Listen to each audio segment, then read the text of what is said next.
마태복음 17장 1절에서 다시 보면 예수님께서 변화산에 올라가셨을 때 예수님이 요한과 야고보와 베드로 앞에서 변형이 되셨죠. 변형이 되셔서 이게 얼굴이 해같이 빛났다라고 말하는 이것은 우리가 알고 있는 바 그 성경에서 다른 비슷한 내용이 나옵니다. 그 내용이 뭐냐면 모세의 내용이에요.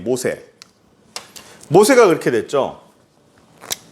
모세가 하나님 앞에 말씀을 받으러 올라갈 때 구름이 같이 겹치고 그가 이제 호렙산에 가서 그의 얼굴이 너무 광채가 나서 가렸죠. 그러니까 모세의 얼굴이 광채가 나서 가린 것처럼 오늘 모세와 예수님을 같은 선상에서 비교를 하는 거예요. 누가 출애굽기 34장 50절 한번 읽어봐 주세요. 출애굽기 34장 50절. 출애굽기 34장 30절. 아론과 온 이스라엘 자손이 모세를 볼 때에 모세의 얼굴 피부가 광채가 남을 보고 그에게 가까이 하기를 두려워하더니 모세가 그들을 부르되 아론과 회중인 모든 어른들이 모세에게 오고 모세가 그들에게 말했어요. 그러면서 뭐라고 말했냐면 33절 보세요. 모세가 그들에게 말하기를 마치고 수건으로 자기 얼굴을 가렸더라. 너무 광채가 나니까 수건으로 자기 얼굴을 가렸어요. 그러니까 모세와 예수님을 같은 선상에서 보는 거예요. 그러니까 이제 이스라엘 사람들은 예수님께서 메시아가 오는 것은 모세와 같은 분이 올 거라 믿었어요. 엘리야와 같은 분이 올 거라 믿었어요. 그러니까 이 마태복음에서는 예수님께서 메시아다라는 것을 꾸준하게 말하고 있습니다. 그거를 얘기하려고 일부러 이 얼굴이 해같이 빛났다는 말을 이제 상기시키는 거예요. 그래서 옷도 해같이 빛났죠. 여기 보시면 예수님께서 변형이 됐다라고 되어 있죠. 변형. 성경에서는 얼굴이 빛이 났다라는 것과 또 하나는 예수님이 변형이 됐다라고 나타나는데 이 변형이 됐다라는 말은 구체적으로 어떤 변형이 나타났다는 것은 나오진 않아요. 하지만 이 변형이 됐다는 것은 예수님께서 부활하신 후에 예수님이 부활하신 후에 그 모습을 우리가 유추할 수 있어요. 예수님은 우리가 잊지 말아야 될 게 우리가 오늘 소위를 문다 또 했지만 예수님은 하나님과 동등이세요. 하나님의 위와 같아요. 하나님과 예수님과 성령은 같은 하나님이에요. 그러니까 예수님은 신입니다. 신적인 존재이면서 또 하나는 예수님은 사람이세요. 그러니까 예수님은 신성과 인성을 같이 가지신 분이에요. 신성과 인성을 같이 가지신 분이기 때문에 그분은 하나님이면서 그분은 사람입니다. 그래서 예수님께서 십자가에 돌아가실 때 한 인간으로서 죽은 것이 아니라 그분은 한 인간으로서 피를 흘리고 죽으셨지만 그분은 하나님으로서 죽은 거예요. 하나님으로서 죽어서 그 하나님의 통치권 안에 있는 하나님이 이제 창조하셨던 모든 시간과 공간 안에 있는 모든 사람들의 죄가 다 사해지게 되는 겁니다. 그래서 예수님께서 변형이 됐다는 말은 이 부활체, 우리가 알지 못하는 부활체예요. 우리도 부활이 어떻게 될지 모르겠지만 예수님의 부활체를 우리가 조금 짐작할 수 있는 것은 뭐냐면 예수님이 제자들이 다락방에서 문을 닫고 있었는데 문을 닫고 제자들끼리 모여 있었는데 예수님이 갑자기 나타났어요. 어디서 나타났죠? 제자들 가운데 갑자기 나타났어요. 분명히 성경에는 문을 닫았다라고 되어 있어요. 그러니까 예수님께서는 뭘 하시는 분이냐면 공간을 뛰어넘는다는 거예요. 문을 닫았어도 뛰어넘는다는 거죠. 예수님은 공간을 뛰어넘는다는 거예요. 또 예수님 엠마오의 제자처럼 예수님을 발견하고 이미 예수님은 훨씬 더 빨리 갔어요. 그렇죠? 그리고 예수님이 만약에 공간을 뛰어넘는 분이라면 예수님의 부활체가 과연 그냥 0이냐? 공간을 뛰어넘고 이렇게 막 닫힌 문을 막 지나가는 거라면 예수님은 그냥 영체냐? 아니에요. 영체가 아니고 그러면 6이냐? 6은 문을 통과할 수 없잖아요. 닫힌 공간이나 벽을 통과할 수 없잖아요. 육도 아니에요. 그럼 영이 영이냐? 예수님께서 예수님을 부활을 믿지 못하는 도마나 이런 사람들에게 너희 손으로 직접 나를 만져보고 넣어봐라. 찔러봐라. 내 손에 박힌 못자국을 직접 넣어봐라. 만져봐라. 확인해봐라. 직접 터치해서 네가 확인을 해보라는 거예요. 그 말은 뭐죠? 만질 수 있다는 거예요. 만지고 확인할 수 있다는 겁니다. 그러니까 영만은 아니에요. 영은 아니고 그렇다고 육이냐? 육도 아니에요. 예수님께서 베드로에게 찾아가셔서 마지막에 베드로 찾아가셔서 예수님이 새벽에 생선을 굽고 계셨어요. 생선을 굽고 계시면서 그거를 먼저 드시고 있었습니다. 베드로에 같이 먹자 했어요. 예수님이 생선을 드셨어요. 만약에 육이 아니라 그냥 영이라면 생선을 먹을 수 있나요? 못 먹죠. 먹는 듯이 다 떨어지겠죠. 이 영은 아니에요. 영만은 아닙니다. 그럼 육이냐? 육만도 아닙니다. 그럼 뭐냐? 몰라요. 아직 몰라요. 예수님은 부활의 첫 열매예요. 예수님은 부활의 첫 열매고 아직 예수님의 부활체와 똑같은 사람이 없습니다. 마지막 예수님 재림할 때야 되면 그때 되는데 알겠죠. 우리가 부활하면. 어쨌든 예수님의 부활체는 완전한 영도 아니고 완전한 육도 아니고 두 가지를 같이 겹치신 분. 예수님은 신이면서 사람이면서 우리가 알 수 없는 그런 부활체. 어쨌든 예수님은 변형이 되셨어요. 사람이 알 수 없는 모습으로. 예수님이 부활하시고 나서 제자들이 예수님을 못 알아봤습니다. 그렇죠. 예수님이 부활했을 때 예수님을 만난 마리아도 몰라봤어요. 제자들도 몰라봤습니다. 베드로도 몰라봤어요. 아, 예수님이다 라고 발견하고 알고 나서 그냥 뛰어간 것뿐이지 처음에는 못 알아봤다는 거예요. 무슨 모습인지는 우린 잘 몰라요. 하지만 단지 예수님의 부활체가 오늘날 우리의 모습과는 다르다라는 것을 우리가 좀 알았으면 먼저 좋겠어요. 그리고 여기 보시면 예수님께서 높은 산에 올라갔다고 그랬잖아요. 높은 산인데 이게 뭐 변화산, 다볼산이다. 성경학자마다 달라요. 다볼산이라고 말하는 사람도 있고요.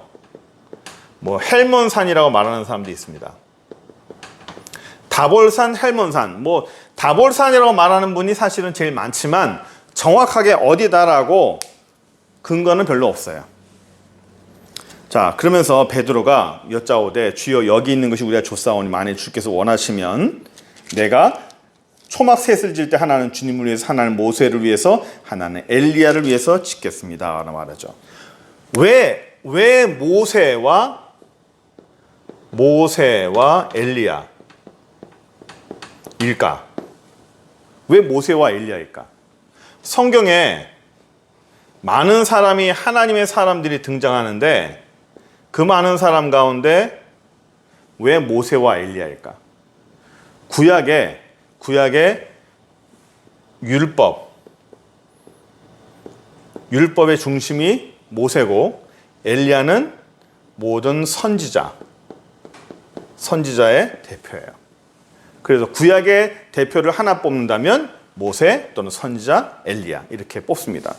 그렇게 해서 하나님께서 얘기하시는 그런 내용이겠죠. 그렇게 해서 초막 셋을 져요. 초막 셋을 지는데 이것은 우리가 그냥 이해하는 내용이 아니고요.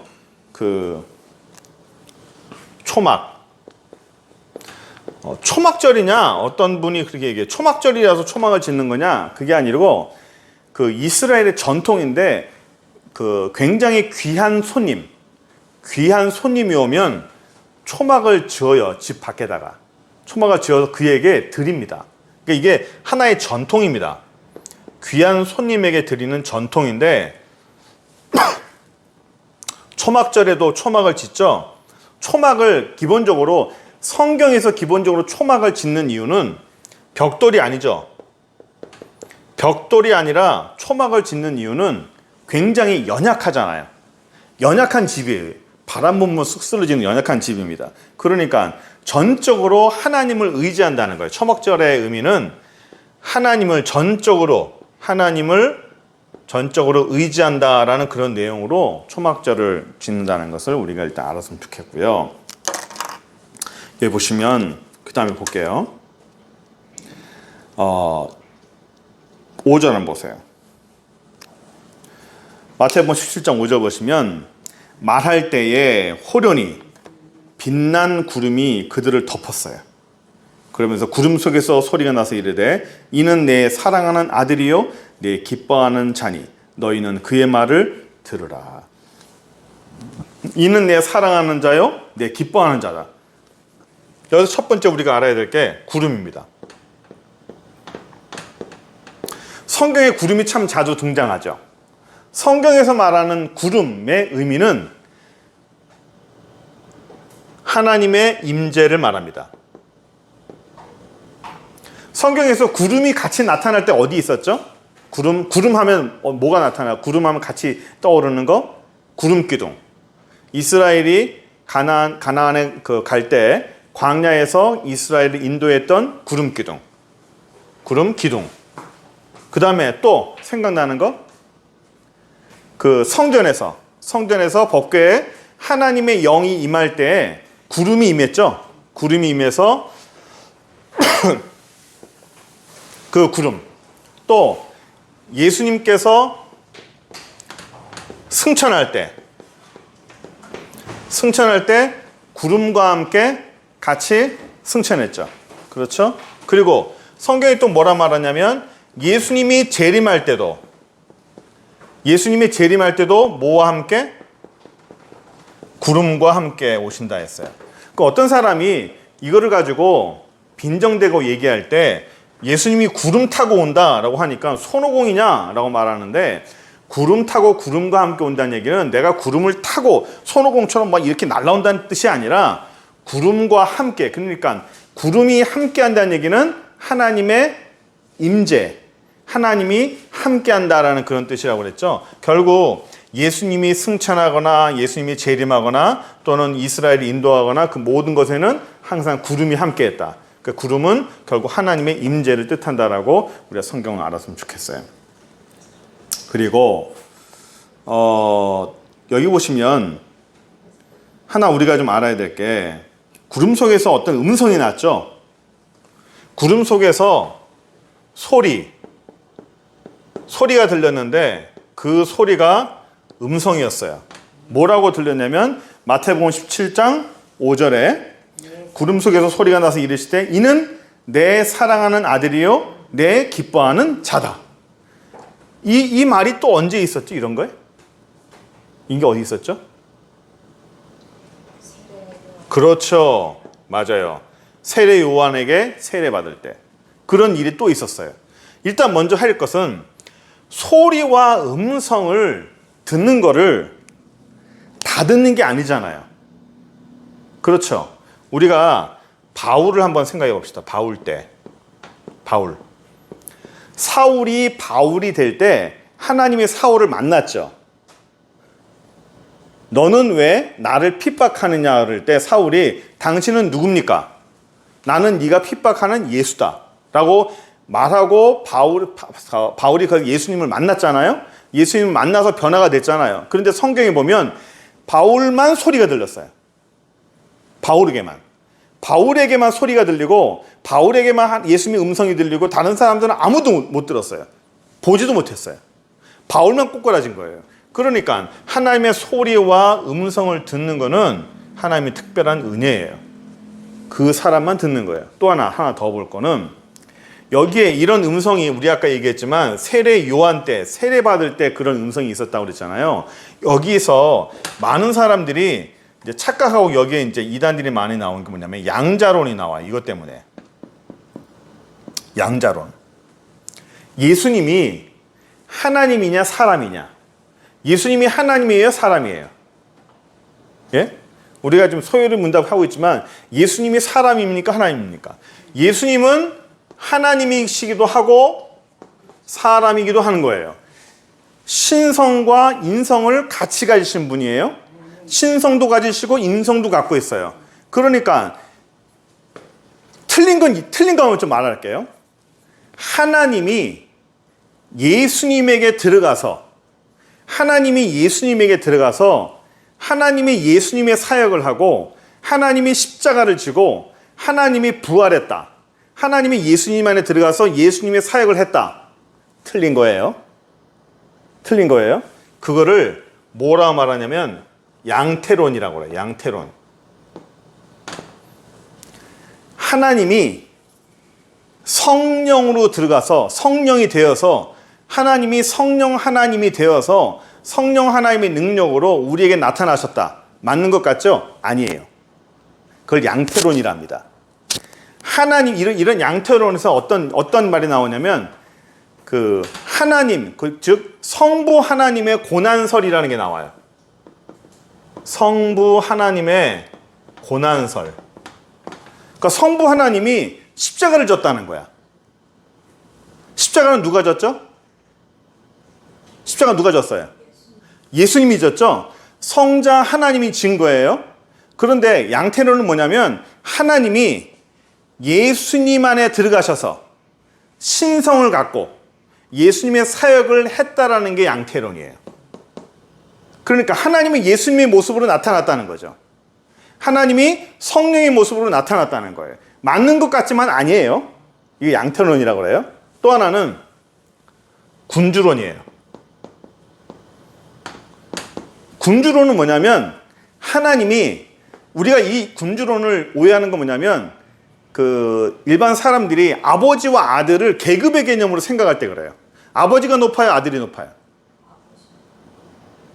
얘기해봐요. 아버지가 높아요, 아들이 높아요? 아버지가 높죠? 이거는 우리의 삶의 계급이에요. 아버지한테 무조건 순종해야 된다. 이건 동서고금 막론하고 똑같아요. 그렇죠? 그러니까 이런 개념으로 아버지가 높으니까 아버지가 아들에게 명령하는 거예요. 성부 하나님이 성자 하나님에게 이렇게 해라. 이렇게 해라. 해서 성자 하나님이 성부 하나님에게 순종하는 거예요. 성령 하나님이 성부 하나님의 명령과 지시에 따라서 움직이는 것. 이런 거를 군주론이라고 그래요. 이것도 아니에요. 그럼 뭐냐? 성자 하나님은 성부 하나님과 같아요.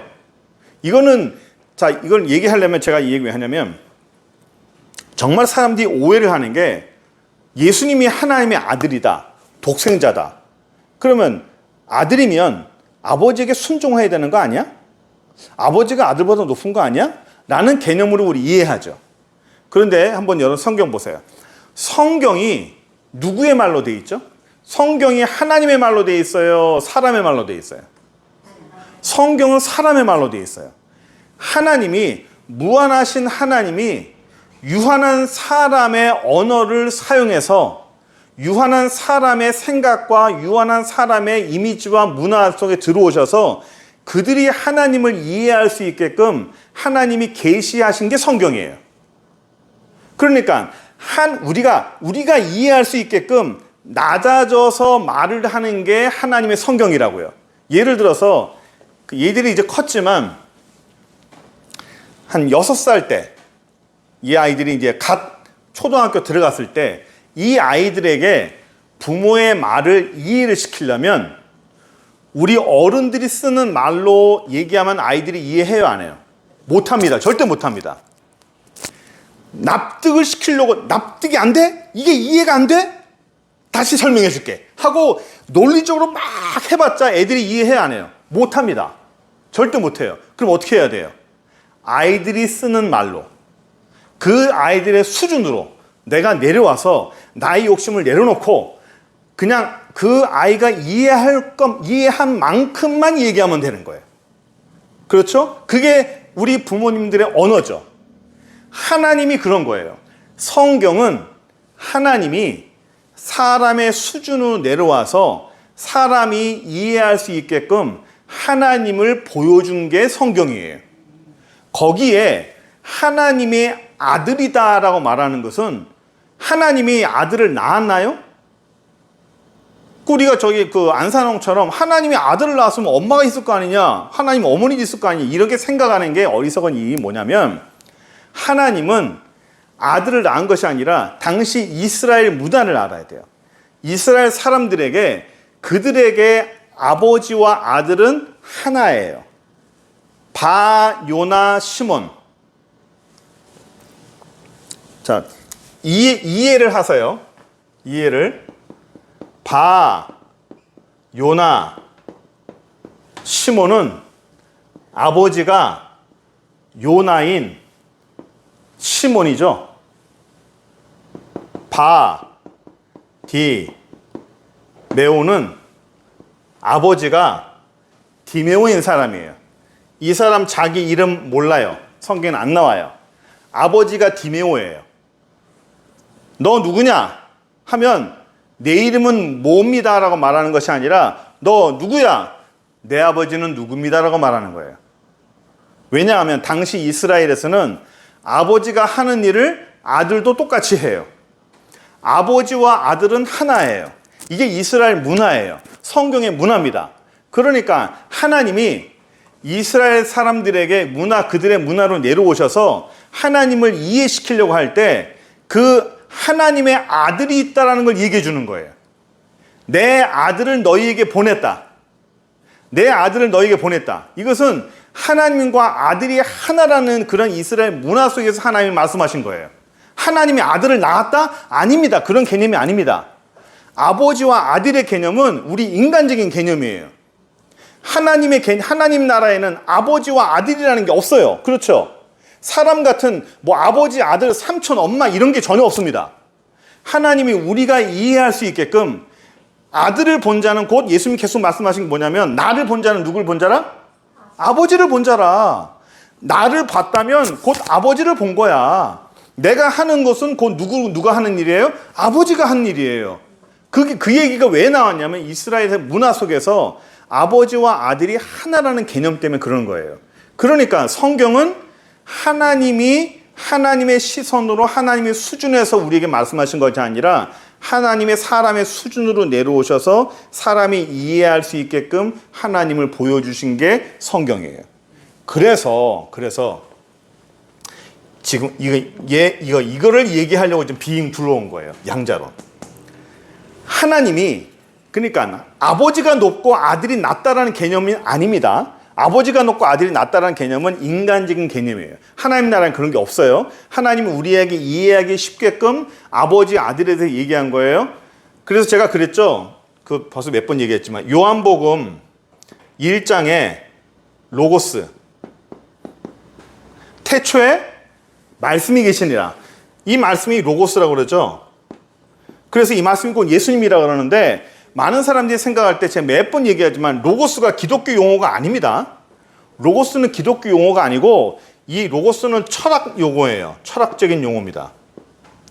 당시 그리스 문화, 헬라 문화에 접해 있는 모든 사람들이 알고 있는 그런 문화 속에서 로고스, 모든 사람들이 다 알고 있었어요. 로고스. 우리 기독교에서만 아는 것이 아니라 일반 당시의 사람들이 로고스 하면 사람이 엄마 뱃속에서 아이를 크게 하는 어떤 힘, 구름을 흘러가게 하는 어떤 힘, 강물이 흘러가게 하고 시냇물이 흘러가게 하고 바닷물이 바뀌고 해가 바뀌고 달이 바뀌게 하는 어떤 모든 것을 움직이게 하는 어떤 힘, 그거를 로고스라 했어요. 그 힘이 태초에 그 로고스가 있었어. 맞아. 태초에 로고스가 있었지. 그 로고스가 바로 예수 그리스도야 라는 것을 설명하기 위해서. 그래서 로고스를 끌어온 거예요. 이 로고스라는 단어가 우리나라에도 또 있다 그랬죠. 로고스라는 단어가 우리나라에도 있어요.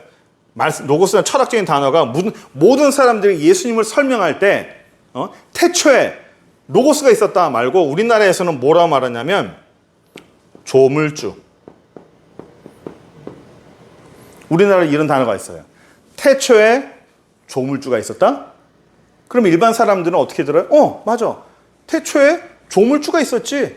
그 조물주가 뭔지는 모르지만 조물주. 세상을 만든 어떤 조물주가 있었어. 그 조물주가 빛인데 그 빛이 예수 그리스도야. 그 빛이 태초에 그분이 함께 있었어 라고 설명하는 게 바로 요한복음이라 했잖아요. 자, 그래서 하나님과 아들은 같은 거예요. 인간적인 개념이 아니라 했어요. 그래서 이 요한복음 여기서 말하는 세례 요한이 세례를 받을 때 하늘에서 음성이 있어서 예수님의 공생의 사역이 언제부터죠? 세례 요한 이후죠. 세례 요한 이후 공생의 사역이 있었잖아요. 예수님께서 병을 고치시고 사역을 나가시고 모든 일들은 세례 요한 이후잖아요. 그래서 사람들이 생각한 게 세례 요한에게 세례를 받을 때 예수님은 사람이었는데, 원래는 사람이었는데 세례 요한에게 세례를 받을 때 신적인 어떤 능력을 그가 받았다. 신적인 능력을 받았다. 그래서 세례 요한에게 세례받고 그가 신적인 능력을 받고 그 신적인 능력이 언제까지 지속되냐면 십자가까지 지속이 되다가 마지막에 예수님이 십자가 달릴 때 예수님께 이런 말씀하셨잖아요. 나의 하나님 어찌하여 나를 버리셨나이까. 이 말은 이 십자가에서도 하나님이 나를 구원할 줄 알았다는 거죠. 내가 여기서 멋지게 사람들에게 뿅 나타나고 어떤 신적인 능력을 버릴 줄 알았는데 아무 능력이 안 나타났다는 거예요. 그래서 예수님은 마지막 십자가상에서도 하나님의 신적인 능력이 나타날 줄 알았는데 본인이 안 나타나고 하나님이 자기를 버렸다는 느낌이 들고, 그러니까 어찌해 나를 버리셨나이까 라고 그때 고백을 했다. 그래서 예수님의 신적인 능력은 세례 요한부터 예수님께서 십자가 달릴 때까지다 라는 게 양자론이에요. 예수님이 양자됐다는 거예요. 아니에요. 제일 위험한 거예요. 이건 요즘에 되게 많아요. 되게 많습니다. 예수님은 태어날 때부터 하나님이었어요. 죽을 때도 하나님이었어요. 그러면 진도가 안 나가지만 그래도 짚고 넘어갑시다. 그럼 아까 얘기 나오니까 헷갈리시는 분이 계셨어요. 그러면 십자가상에서 나의 하나님 어찌하여 나를 버리셨나이까, 예수님께서 왜 그런 말을 했어요? 하나님이 나를, 자 질문해 봅시다. 하나님이 예수님을 버렸어요, 안 버렸어요? 하나님이 예수님을 버렸어요, 안 버렸습니까? 틀려야 다음번에 안 틀립니다. 제발 틀려라. 하나님이 예수님을 버렸어요, 안 버렸어요? 예? 나머지는 몰라? 하나님이 예수님을 버렸어요. 왜 버렸어요? 하나님이 예수님을 철저하게 버렸어요. 왜 버렸죠? 왜 버렸죠? 예. 죄 때문에. 누구 죄? 나와 우리 모든 사람의 죄를. 우리에게 짊어져야 될, 내게 닥쳐야 될 모든 죄를 누구에게 하나님이 물은 거예요? 예수님에게 물은 거죠? 예수님에게 모든 죄의 저주를 퍼부은 거죠. 세상에서 모든 사람들이 받아야 될 죄의 저주와 모든 대가를 예수님에게 다 퍼부은 거고 예수님에게 다 짊어진 거예요. 예수님은 세상에 받아야 될 모든 죄의 저주를 예수님 혼자서 다 감당한 거예요. 그래서 예수님께서 완벽하게 저주를 받으시고 완벽하게 죄의 징계를 받으시고 하나님 앞에 완전하게 버림을 받는 거예요. 야, 내가 지금 잠깐 쇼하는 거니까 잠깐만 버렸다가 내가 해줄게, 이런 게 아니라 실제적으로 완벽하게 버림받은 거예요. 버림받아야 되는 거예요. 안 그러면 죄 용서가 안 되잖아요. 그렇죠? 그러니까 그래서 그렇게 한 거고, 그래서 양자론은 위험하다는 거. 그러면서 하나만 더 할게요. 내 사랑하는 아들이요 내 기뻐하는 자라는 거를 예수님의 세례 받을 때 이렇게 말함과 동시에 뒤에 보시면 너희는 그의 말을 들으라 그랬죠. 제자들에게 한 말이에요. 너희는 그의 말을 들으라. 이 말이 반복이 되는 게 또 있어요. 신명기 한번 찾아봅시다. 신명기 18장 15절. 신명기 18장 15절 누가 찾아서 한번 읽어봐 주세요. 신명기 18장 15절.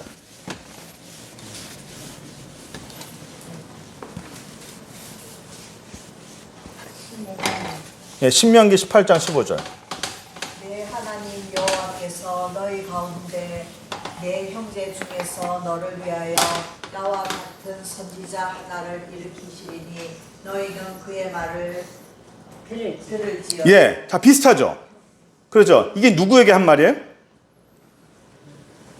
누구와 같은 선지자? 모세와 같은 선지자. 모세와 같은 선지자가 나중에 나타날 것이다. 그러니까 너희는 그의 말을 들으라. 이 똑같은 말을 예수님께 했잖아요. 예수님이 변형되셨을 때 그 제자들이 한 거잖아요. 그 제자들은 이 말을 알까요, 모를까요? 예수님이 모세가 했던 말을 다 알아요, 다 알아요. 모세와 그 사람들에게 모세의 말을 들으라 하고 하나님이 말씀하신 것을 성경에 기록된 것을 사람들이 다 합니다. 당시에 모세오경은 사람들이 줄줄줄 외울 정도였어요. 그러니 다 알죠. 이 똑같은 말을 예수님께서 하나님께서 예수님이 주변에 있는 제자들에게 하신 거예요. 그러면서 보세요. 7절 보세요. 예수께서 나와 그들에게 손을 대시며 이르시되 일어나서 두려워하지 말라. 두려워하지 말라 그러죠. 예수님께서 항상 하시는 말씀이 있어요.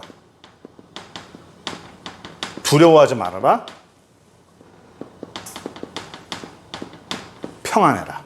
평강해라. 예수님께서 우리에게 주시는 것은 두려움도 아니고 항상 평안이에요. 분열도 아니고 싸움도 아니고 항상 평안이에요. 제가 그전에 얘기했지만 기도응답의 가장 베이스가 되는 게 뭐라고요? 평안이에요. 내가 너의 이 문제를 이렇게 해결해 줄게. 내가 너의 문제를 이렇게 해결해 줄게 라고 구체적으로는 답이 없어요. 내가 너를 어떻게 해줄게, 어떤 문제를 해결해 줄 것이다 라고 하나님 구체적인 답변 없어요. 단지 평안만 내 안에 하나님이 싹 심어줘요. 그럼 어떻게 하죠? 어떻게 될지는 몰라요. 하지만 잘 될 거야. 그래. 하나님이 해결해 줄 거야. 우리가 뭐 어떤 기도 제목 가지고 산에 올라간다든지 또 기도하러 갈 때 기도 제목 갖고 막 기도하잖아요. 하다가 하나님께서 우리에게 응답을 주실 때 뭘로 줘요? 평안함으로 주는 거예요. 평안함을 밀어넣어 주면 됐다.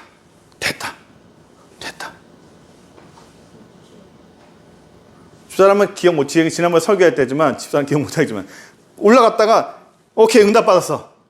어떻게 응답받았는데? 몰라. 어떻게 응답받았냐고? 하나님 어떻게 하신다고? 몰라. 하지만 잘 될 거야. 해결될 거야. 현실적으로 그 현재 그 타이밍에 문제가 해결이 됐어요, 안 됐어요? 안 돼요. 그 현재에는 아무런 문제가 해결되지 않았어요. 하지만 하나님이 평안함을 줬다는 얘기는 뭐예요? 앞으로 그 문제가 잘 해결될 것이다. 될 것이다. 그래서 이 평안함을 주시는 것은 평안함을 줄 때 우리는 그 평안함을 갖고 우리 안에 뭐가 생겨요? 믿음이 생기죠? 예? 믿음이 생겨요. 우리가 지난번에 얘기했지만 믿음은 내 안에서 증명이 돼야 돼요. 말로만 하는 믿음 소용없어요. 그렇죠? 증명이 돼야 되는 거야. 내가 너를 좋아해. 난 너를 정말 사랑해. 말로는 잘할 수 있어요. 그러나 저 사람이 나를 진짜 사랑하는 거는 어떻게 확인해요? 확인이 돼야죠. 증명이 돼야 되는 거예요. 아, 이 사람이 나를 진짜 사랑하는구나 라는 거를 알게 되죠. 저 사람과 결혼을 하려고 그래요. 뭐 얘네들도 결혼하겠지만 결혼할 때 남자가 이 입이 싼 남자는 내가 너를 사랑해 막 매일 수없이 얘기해. 예? 그 달콤한 말에 해가지고 진짜 저 사람이 나 사랑하나 보다. 그럼 뒤통수 맞죠? 예? 어떻게 해야 돼요? 확인을 해야 돼. 확인을 해야 돼. 이 사람이 나를 진짜 사랑하는가? 이 사람이 나를 진짜 사랑하는가를 확인을 해야 돼요. 지난번 얘기했지만 믿음이나 모든 믿음, 하나님에 대한 믿음이든지 사람에 대한 믿음이든지 이 모든 믿음은 어디서 확증이 돼요? 어디서 그게 확증이 됩니까? 불 속에서 확인되는 거예요. 불이 들어가야 되는 거예요. 성령의 불 말고, 예?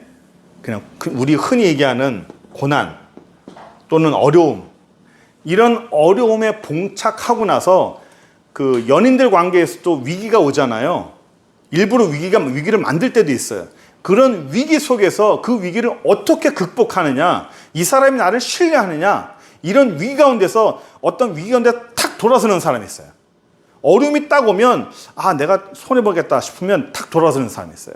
그런 사람하고 결혼하면 돼요, 안 돼? 안 돼. 안 돼.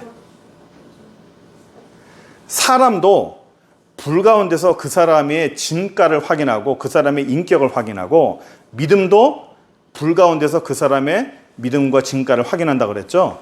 그래서 우리가 뭐가 되자? 순금이 되자. 겉껍데기는 금맥기 하지 말고 겉으로 볼 때는 금인 것 같아. 겉으로 볼 때는 금인 것 같은데 조금만 불 들어가고 조금만 바람 들어가면 금방 벗겨져 버리죠. 예? 그러면 그 속에 드러나는 거야. 믿음 없는 거예요. 예? 믿음이 있는 거 평소에는요 말 잘해요. 평소에는 뭐 믿음 말 잘하고 뭐 난 믿음이 있다 뭐 이 정도 해라 하는데 진짜 고난 이것도 잠깐 그런 거 말고 잠깐 싹 들어갔다 나오는 거 말고 진짜 꾸준한 세상에 둘도 겪어보지 못할 그런 일들을 꾸준하게 들어갔을 때 거기에 빠져나왔을 때 그 안에 있을 때는 또 몰라. 그 안에 있을 때는요 지정신 아니거든. 그 안에 있을 때는 이 불 안에 있을 때는 내 정신이 내 정신이 아니야. 그러니까 내가 믿음인지 뭔지도 몰라요. 이거 빠져나왔을 때 한참 되고 나서 아 내가 자기의 믿음에 대한 시금석 나를 확인할 수 있는 거예요. 내가 10K인지 14K인지 24K인지 그렇죠?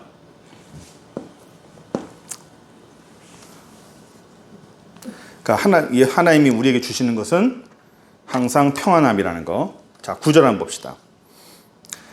9절부터 보시면 그들이 산에서 내려올 때 예수께서 명하여 이르시되 인자가 죽은 자가 살아나는 것을 본 것을 아무에게도 이르지 말라. 제자들 물어 이르시되 어찌하여 서기관들이 엘리야가 먼저 와야 하리까 라고 말하죠. 엘리야를 사람들이 기다리고 있어요. 사람들이 엘리야를 기다리는 것은 이스라엘 백성이 모세의 어떤 후기자, 메시아, 정치적인 인도자. 아까 모세와 비교해서 예수님을 얘기했죠. 모세 이후에 모세와 같은 사람이 나타날 거라고 그랬어요. 또 하나 엘리야 같은 선지자가 나타날 거라고 그랬어요. 메시아예요. 그걸 기다렸어요. 그걸 기다렸는데 사람들이 잘 안 오는 거예요. 사람들이 잘 모르는 거예요. 말라기 한번 봅시다. 말라기 3장 1절. 말라기 3장 1절 한번 누가 읽어주세요.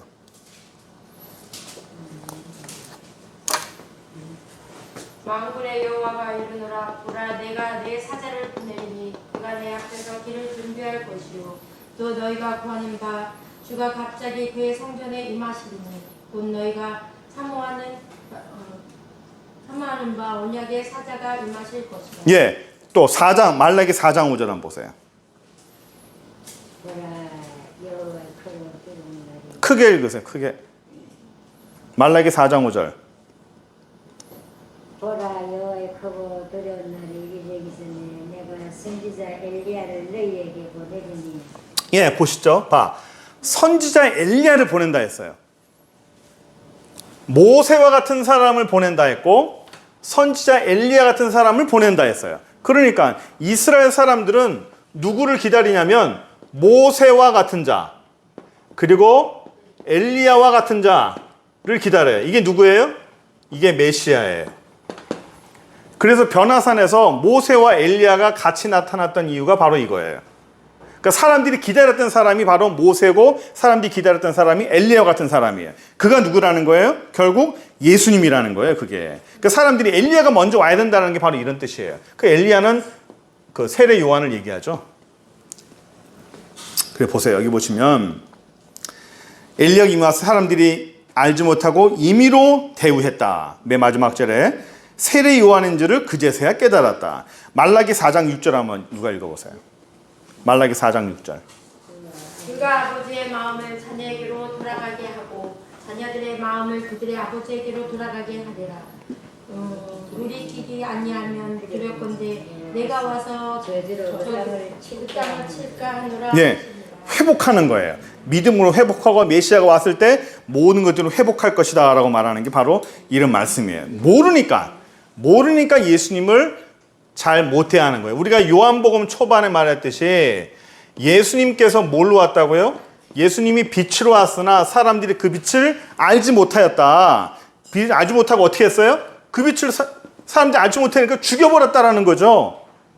사람들이 설명할 때 너희들이 알고 있는 로고스, 이 모든 세상 만물을 창조하고 모든 구름을 흘러가게 하고 엄마 뱃속에 있는 아기를 크게 하는 그런 로고스, 그 로고스가 태초에 함께 가셨고 그 로고스가 바로 하나님이야. 근데 그 하나님이 이 땅에 빛으로 오셨다? 빛으로 오셨는데 그 빛으로 오신 그 예수님이 사람의 몸을 입고 오셨어. 그런데 우리가 그 하나님을 알지 못하고 죽여버렸어. 우리는 이 말을 뭐 그럴 수도 있겠거니 생각했지만 당시의 사람들에게는 아까 얘기했지만 여러분 그 그리스 신화 아시죠? 로마 신화 아시죠? 그리스 신화, 로마 신화에는 신들이 자기들끼리 결혼하고 애 낳고 막 그러죠. 신들이 막 땅으로 내려오고 막 그래요. 그런 어떤 상식적인 생활 속에서 하나님이 그들에게 말씀하시는 거예요. 너희들이 알고 있는 로고스, 그 하나님이 이 땅에 오셨어. 다른 그리스 신과 비슷하게 이 땅에 오셨는데 우리가 그 신을 알지 못하고 죽였다? 그럼 어떻게 하죠? 사람들이 드는 마음은 큰일 났다. 우리가 세상을 만든 그 신을, 그 로고스를 우리가 알지 못하고 죽여버렸어? 큰일 났네. 우리는 끝장났네요. 그 요한에게 뭐라 말하는? 우리는 어떻게 할? 그럼 우리가 신을 죽였으니까 우리는 어떻게 해? 인생 끝난 거지. 우리가 어떻게 하면 살 수 있을까? 신을 죽였으니 우리가 어떻게 하면 살 수 있을까? 내가 너희에게 살 수 있는 방법을 가르쳐 줄게. 신을 죽였어? 이거는 큰일 날 일이지. 너희들은 인생이 끝난 거야. 근데 이제는 살 방법이 있어. 그 신으로 오신 그 예수 그리스도. 그분이 부활하셨다. 그분이 살아가셨다. 그분을 믿고 내 죄를 사함받고 용서받으면, 그분을 주인으로 믿으면 너희는 용서함을 받을 수 있어. 그 신을 죽인 그 죄를 용서함 받을 수 있어. 믿을래 안 믿을래? 믿겠다. 이게 요한복음 1장이에요. 안 믿는 사람들에게, 헬라 신화의 헬라 문화에 젖어 들어간 사람에게 예수님이 하나님이다라는 것을 그들에게 복음을 전파하는 내용이에요. 우리나라도 처음에 선교사들이 우리나라 복음 들고 올 때 성경 가운데서 뭘 제일 먼저 번역했는 줄 알아요? 요한복음이에요. 어느 성경 66권 중에 제일 먼저 갖고 들어온 성경이 뭘까요? 요한복음이에요. 제일 먼저 번역된 것도 요한복음이에요. 왜 요한복음이 제일 먼저 번역되고 요한복음이 제일 먼저 전파될까요? 예수 그리스도는 하나님이라는 거예요. 너희들이 알고 있는 그 조물주, 그가 바로 하나님이야. 그가 바로 예수 그리스도라는 것을 사람들에게 전파하기 시작한 거예요. 그게 중요하기 때문에 요한복음이에요. 시간이 너무 갔는데 넘어가 봅시다. 다음, 귀신 들린 아이 고친 거예요.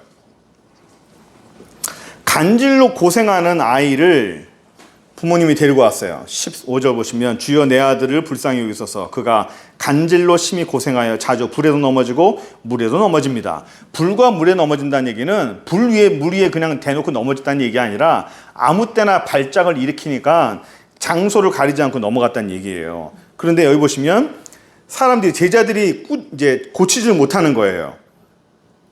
고치지 못하니까 제자들에게 데리고 왔으나 능히 고치지 못하더이다. 17절에 예수께서 대답하여 이르시되 믿음이 없고 패역한 세대여, 내가 얼마까지 너희가 함께 있으리요? 얼마까지 참으리요? 이래 데려오라 하시니 예수께서 꾸짖으시니 귀신이 나가고 아이가 그때부터 나으니라. 이때 제자들이 조용히 예수께 나와 우리는 어찌하여 쫓아내지 못하였나이까? 이르시되 너희 믿음이 작은 까닭이니라. 진실로 너희에게 이르노니 만일 너희에게 믿음이 겨자씨 하나만 있어도 이 산을 명하여 저리 옮기라 하면 옮겨질 것이고 너희가 못할 일이 없을 것이다 라는 말하죠. 자, 여기에 예수님이 말씀하시는 기적이라는 내용이 나와요. 제가 지난번에도 한번 얘기했죠. 마가복음에 보면 예수 그리스도를 믿으면 사람들이 예수님에게 자꾸 요구하는 게 뭐냐면 표적이에요. 기적을 요구했어요. 표적을 보여주십시오. 기적을 보여주십시오. 그럴 때 예수님께서 뭐라 말씀하셨죠? 너희에게 보여줄 기적과 표적은 없다. 내가 너에게 보여줄 표적은 요나의 표적밖에 없다라는 거예요.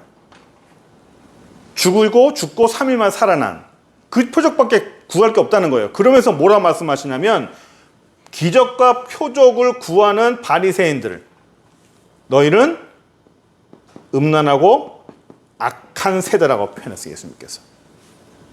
단지 그걸 표적 보여달라는데 예수님께서 막 욕을 해버렸어요. 다른 사복음서에 뭐라고 말했죠? 예수님을 믿고 신실하게 따라가면 이 표적과 기적은 따라온다고 그랬죠? 따라오는 거예요.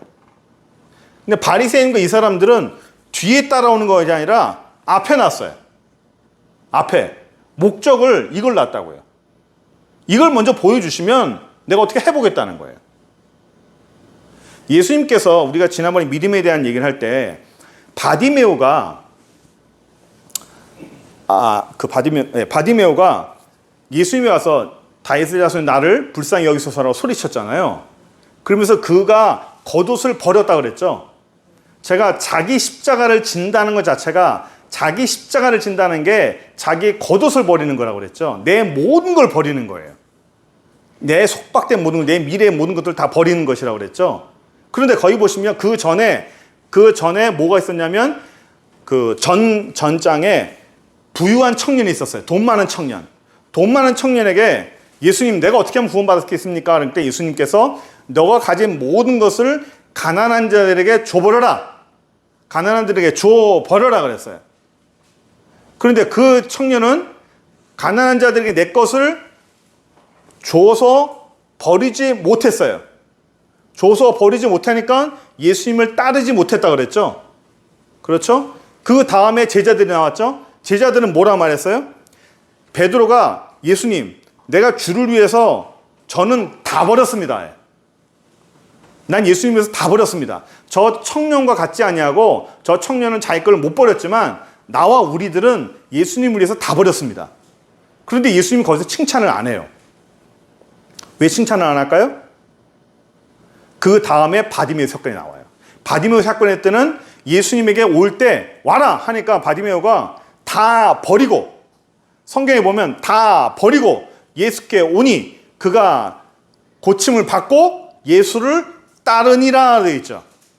다 고침을 받고 예수님을 따라요. 그러니까 먼저 버리고 순서가 이렇게 된 거예요. 먼저 버리고 예수님이 와서 치유받고 따라가는 거예요. 예수님께 먼저 오기 전에 내 걸 먼저 버리지 못하면 안 나타나는 거예요. 기적은. 예수님께서 계속 원하시는 것은 먼저 버려라. 네 걸 먼저 버려라. 포기하면 기적은 온다. 근데 예수님께서 바리새인을 싫어하는 이유가 뭐예요? 안 버려요. 안 버리고 먼저 내달라는 거예요. 먼저 보여주세요. 먼저 보여주세요. 먼저 보여주면 내가 한번 해결해 볼게요. 먼저 보여주시면 내가 버리는지 만지지 할게요. 안 된다는 거예요. 음란한 백성이라는 거죠. 악한 백성이라는 거예요. 돈 많은 청년은 네가 가진 거 다 가난한 자들에게 줘 버려라. 못 버립니다. 그러니까 고민하며 예수님을 따라가지 못했어요. 받으면은 내 것을 겉옷을 다 내버리고 거기에 보면 내버리고랑 캐스트에 멀리 던져버렸다는 거죠. 그냥 이렇게 곱게 뒀다는 얘기가 아니에요. 성경에 굉장히 강하게 나와 있어요. 강하게 내버리는 거예요. 그러니까 그 다음에 뭐가 따라요? 표적과 기적이 따르는 거예요. 성경에는 하나님 나라에는 공짜가 없어요. 공짜가 없어요. 축복, 은혜, 기적, 반드시 이게 나타나기 전에 이전에 하나님이 우리에게 반드시 요구를 해요. 이만한 손을 우리 앞에 착 내놓습니다. 내놔. 네 거 내놔. 너에게 가장 중요한 거 내놔. 꼭 달라 그래도 내가 얼마든지 줄 수 있는 거 내놓으라면 뭐 주는데 꼭 내가 못 내놓을 것들, 가장 중요한 것들, 나에게 아주 중요한 것들만 내놓으라 그래요. 이게 없으면 내가 없는 내 전체라고 말할 수 있을 만한 꼭 그것을 내놓으라 그래요. 돈이 많으면 돈 좀 내놓으라면 상관없는데 뭐 얼마든지 내놓을 수 있을 텐데 그게 아니라 뭐 돈이 다 내놓으라든지 그것에서 가장 중요한 걸 내놓으라든지 하여튼 누구나 할 수 없는 것들 다른 사람은 절대 할 수 없는 것들. 그리고 내가 해도 아주 힘들게 하는 것들을 꼭 내놓아서 버리라 그래요. 그러면 따라온다는 거예요. 항상 예수님은 먼저 버려라. 버리면 그 다음번에 이어온다는 거예요. 항상 순서가 있어요. 그 다음 봅시다. 24절. 24절 보시면 가버나움에 이르니 반세계를 받는 자들이 베드로에게 나와 이르니 너희 선생은 왜 반세계를 내지 않느냐? 이 반세계는, 여기서 나오는 반세계는 한 세겔이라는 게 요즘도 이스라엘의 돈 단위는 셰켈입니다. 셰켈. 셰켈인데 이 세계는 성전세예요. 성전세. 성전에서는 그 당시에 일반 사람들이 쓰는 돈과 성전 안에서 쓰는 돈이 달라요. 성전 안에서는 성전 안에서만 쓰는 돈 단위와 화폐와 모든 돈이 다 달랐습니다. 그러니까 하나님 앞에 헌금을 하려면 일반 돈을 가지고 와서 성전 앞에 와서 다른 돈으로 환전을 해야 돼요. 환전을 안 하면 하나님께 헌금을 할 수가 없습니다. 그래서 그 성전에서 환전상이 있었던 이유가 바로 그런 거예요. 성전에서 성전세를 내려면 환전을 해야 되는 거예요. 근데 여기에 반세겔, 한 세겔이 아니라 반세겔을 내야 돼요. 이게 성전세거든요. 모든 사람들이 성전세를 내야 됩니다. 출애굽기 30장 13절에서 16절. 출애굽기 30장 13절에서 16절. 출애굽기 30장 13절 16절 보시면 여기에 성전세가 나와요. 모든 사람들이 성전세를 다 내야 됩니다. 그리고 여기 뭐라고 말하냐면 세상 임금들이 누구한테 관세와 국세를 받느냐. 임금은 백성들에게 국세와 그 세금을 받는데 임금은 자기 아들한테는 세를 안 받는다는 거죠. 임금이 백성들한테 세금을 받아가지고 내 아이들을 위해서 쓰는데 내 아이들한테 세금을 받을 필요가 없다는 얘기예요. 그러니까 이 말은 뭐냐면 예수님께서 곧 성전 주인의 하나님의 아들이라는 거죠. 하나님의 아들이니까 성전의 주인은 하나님이고 그 하나님의 아들이 바로 예수님이니까 사실은 나는 성전세를 낼 필요가 없다는 거예요. 그러나 실족하기 위해서 한다 그러죠. 26절 보세요. 베드로가 이르되 타인에게는 이다. 예수께서 이르시되 그렇다면 아들들은 세를 면하리라. 그러나 우리가 그들이 실족하지 않기 위해서 네가 바다에 나가서 낚시를 던져 오르는 고기에게 입을 가져 열면 돈 한 세겔을 얻을 것이니 가져다가 너를 위해서 주라라는 거예요. 바다에 나가서 낚시를 하면 그 낚시하는 고기 입에서 성전 한 세겔에 나온다는 얘기죠.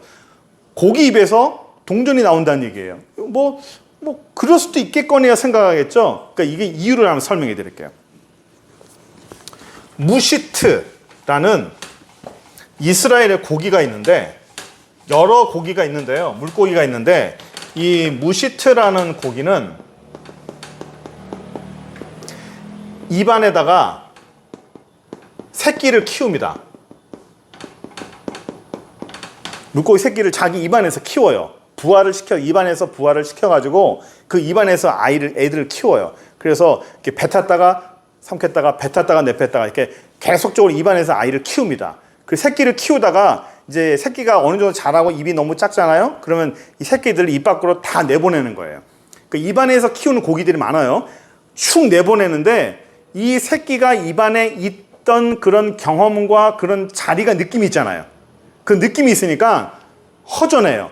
새끼를 키우다가 내보내고 낸 다음에 요 무시트라는 물고기는 이 강바닥에 있는 돌이나 반짝이는 건 무조건 다 입안에 집어넣어 버려요. 다 삼킵니다. 먹지 않고 입안에 그냥 집어넣어 버려요. 그 입안에서 계속 이렇게 돌립니다. 바닥에 반짝이는 거는 뭐든지 다 집어 입안에서 돌려요. 그러니까 낚시를 해가지고 동전을 물고기가 갖고 있다? 우와, 이거 기적 같은 일이 아니야? 당시에는 이런 게 있었어요. 이 물고기 습성 때문에 그런 게 있습니다. 그래서 예수님께서 그런 걸 통해서 이렇게 하신다는 거예요. 그러니까 하나님의 기적은 그냥 밑도 끝도 없이 그런 거 하는 것이 아니라 성경도 하나님의 그 성경을 쓰는 사람도 우린 유기적 영감설이라고 그러죠. 하나님이 불러주는 대로 쓴 것이 아니라 그 사람이 갖고 있는 것을 하나님이 사용하시는 거예요. 그 사람이 갖고 있는 것을 하나님이 사용하셔가지고 쓰는 거예요. 물고기도 그 물고기의 습성을 하나님이 사용하시는 거예요.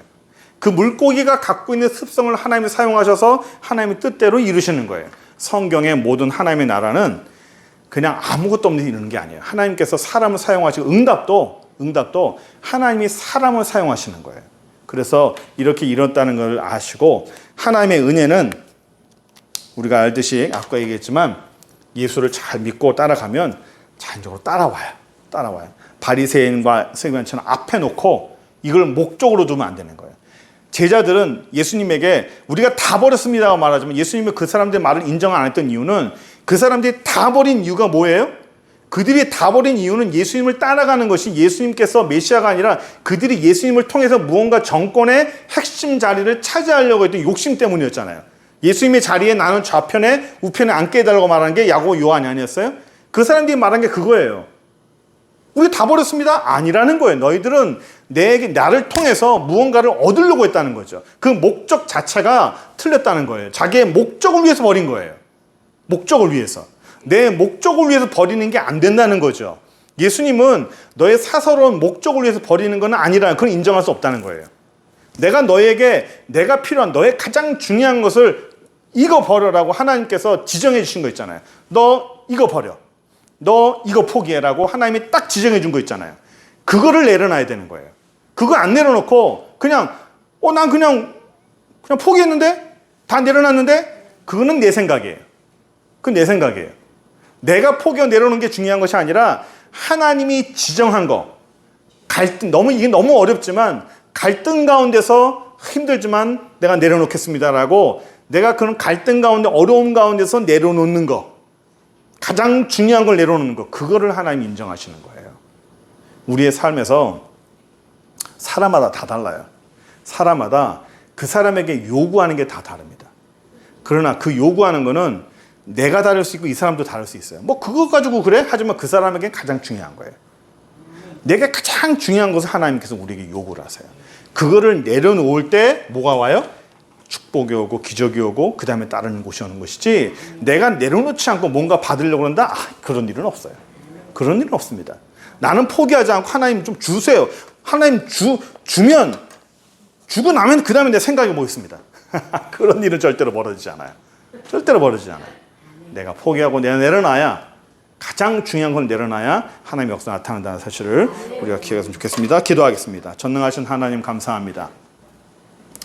예수의 능력을 우리에게 허락하여 주시고 믿음으로 살게 하시니 감사합니다. 여호와의 권능을 허락하여 주시고 믿음의 능력을 허락하여 주셔서 하나님의 사람으로 말미암아 인생이 멋지게 살 수 있도록 도와주시고 아버지여 믿음의 삶이 하나님이 인정하시고 사람들이 인정하고 이 땅의 모든 사람들이 칭송받는 그런 삶이 될 수 있도록 주여 축복하여 주시고 가장 중요한 것은 믿음이 하나님께 인정받는 삶이 될 수 있도록 주여 인도하여 주옵소서. 예수 그리스도의 이름으로 기도합니다. 아멘.